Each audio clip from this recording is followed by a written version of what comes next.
Welcome to today's video. Close your eyes for a moment. Imagine nothing, not a thing. No light, no sound, no ground beneath your feet, no air to breathe, just nothing. It's hard to imagine, isn't it? But that's how the Bible begins. Genesis 1 doesn't start with something small or ordinary. It starts with the biggest idea of all. In the beginning, God created the heavens and the earth, and in that single sentence, the stage is set for a story that's not just about how the world began, but about why it began and what it all means. So, let's step back into that moment, the very first moment, and see what really happened in Genesis 1. There was no sky yet, no sun, no stars. The earth was formless and empty. Imagine an endless, swirling, deep, dark waters stretching as far as the eye could see, though there was no light to see them by. And over those chaotic waters, something moved. The Spirit of God hovered like a bird over its nest, waiting, watching, brooding. And then, in that infinite silence, a voice filled with unimaginable power, yet intimate. A voice that didn't suggest or plead, but commanded, "Let there be light."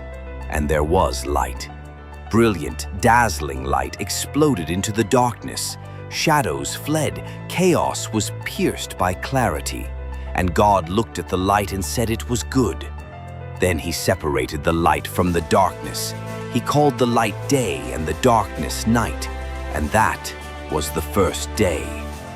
On the second day, God spoke again. "Let there be a vault between the waters to separate water from water." And just like that, the sky was born. The waters above, clouds, mist, the deep of space. The waters below, oceans, rivers, lakes. For the first time, there was a space where life could breathe. A canopy above and a foundation below. Even in this early stage, you can feel it. God isn't just creating, he's organizing, bringing order out of chaos, separating, defining, preparing. On the third day, God gathered the waters under the sky into one place, and as the oceans settled into their boundaries, dry land emerged, hills, valleys, mountains, deserts. God called the dry land earth, and the gathered waters seas, and he said it was good. But the earth wasn't meant to stay barren, so God spoke again. "Let the land produce vegetation, seed-bearing plants and trees on the land that bear fruit with seed in it." And suddenly, the earth was alive. Grasses covered the plains. Wildflowers painted meadows with color. Trees stretched their branches toward the new sky. Vines crept across rocks.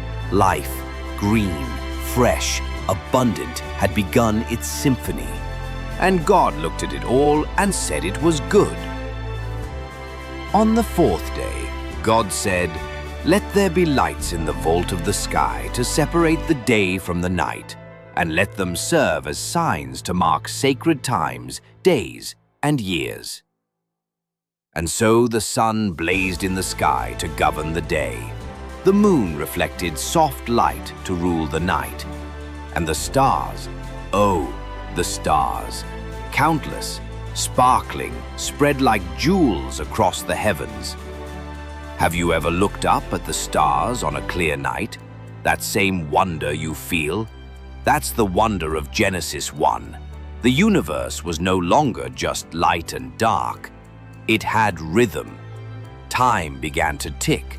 Seconds, minutes, hours, days, years. Order, beauty, and purpose filled the cosmos.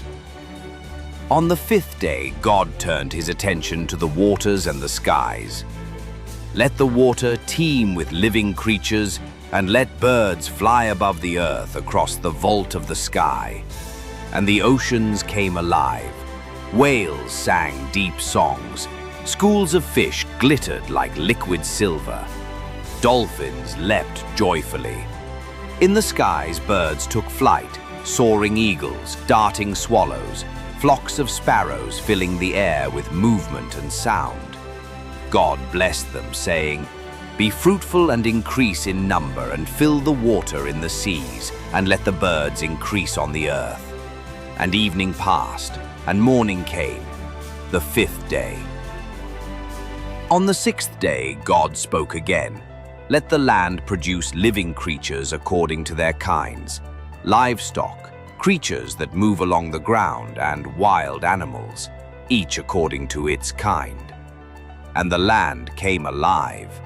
Lions stalked the grasslands, elephants trumpeted across savannas, wolves ran through forests, lizards scurried under rocks, each creature unique, each one alive with God's creative spark. But then, something different, something more.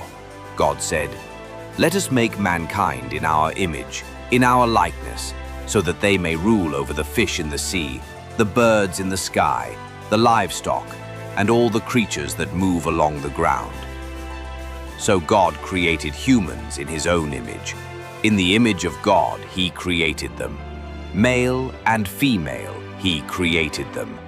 And he blessed them, saying, "Be fruitful and multiply, fill the earth and subdue it, rule over the fish, the birds, and every living creature." Unlike the animals, humans weren't just made to exist. They were made to reflect the Creator, to love, to create, to care, to rule with wisdom and compassion. And on the seventh day, God rested. He didn't rest because he was tired. He rested because creation was complete, whole, perfect. He blessed the seventh day and made it holy, a time for peace, reflection, and delight in the work he had done.